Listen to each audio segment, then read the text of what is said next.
Je soulevai le seau jusqu'à ses lèvres. Il but, les yeux fermés. C'était doux comme une fête. Cette eau était bien autre chose qu'un aliment. Elle était née de la marche sous les étoiles, du chant de la poulie, de l'effort de mes bras.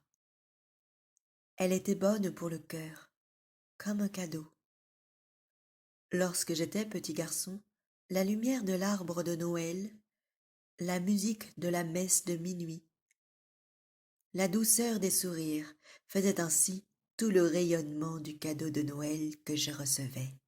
Amis des mots, sauriez-vous reconnaître le grand auteur qui se cache derrière ces lignes?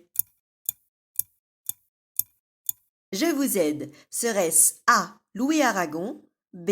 Antoine de Saint-Exupéry, C. Albert Camus ou D. Éric Emmanuel Smith?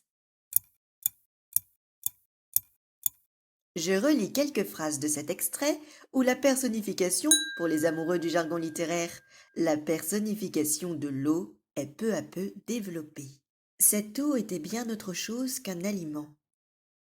Elle était née de la marche sous les étoiles, du chant de la poulie, de l'effort de mes bras. Elle était bonne pour le cœur, comme un cadeau. Alors, il est temps d'arrêter votre choix. Est-ce donc A. Louis Aragon, B. Antoine de Saint-Exupéry, C. Albert Camus ou D. Éric Emmanuel Smith?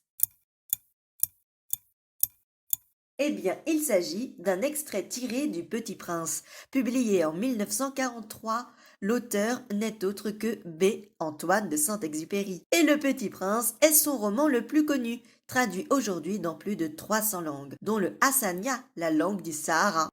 Toujours là pour jouer avec la littérature? Tant mieux, c'est notre moment quiz. Lequel de ces trois contes est écrit en vers par Perrault?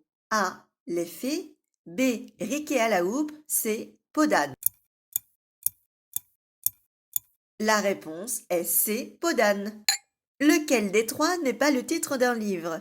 A. Les mains prises, B. Les mains libres, C. Les mains sales. La réponse est A. Les mains prises. En quelle année le prix Goncourt a-t-il été proclamé pour la première fois? A. En 1903, B. En 1919, C. En 1945. La réponse est A. En 1903. C'était Camille pour Papyrus Univers, un nouveau podcast dans quelques jours. Et pour finir, musique.